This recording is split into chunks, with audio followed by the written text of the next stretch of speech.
सवाल उठाने पर उप मुख्यमंत्री सुरेंद्र चौधरी ने नेता विपक्ष सुनील शर्मा पर हमला बोला है। उन्होंने अलर्ट के बावजूद मिशेल यात्रा नहीं रोकने और प्राकृतिक आपदा में लोगों की सहायता नहीं करने के आरोप नेता विपक्ष सुनील शर्मा पर लगाए हैं।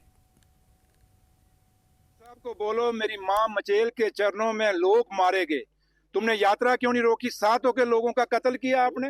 वो यात्रा में अगर यात्रा रोकी जाती, जब हाई अलर्ट था तो एलओपी साहब, वो कॉन्स्टिट्यूंसी आपकी है ना पार्डर, उस पार्डर के अंदर यात्रा क्यों नहीं रोकी गई? एलओपी साहब को बोलो, नाच ना जाने तो आंगन टेढ़ा, आप मेरे लीडर पे उंगली मत उठाएं।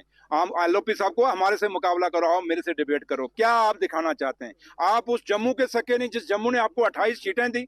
वो जम्मू जिस आज पूरा बिखर गया, इस तूफान, इस बाढ़ के अंदर टूट गया, गिर गया, लोगों के मकान गिर गए, सड़कें टूट गई, ब्रिज टूट गए। एलओपी साहब को बोलना, उमर साहब को तो आप छोड़िए, बताइए ये नेशनल हाईवे जिसकी आप बात बड़ी करते हैं, पूरा नेशनल हाईवे एक बरसात के अंदर चरमरा गया।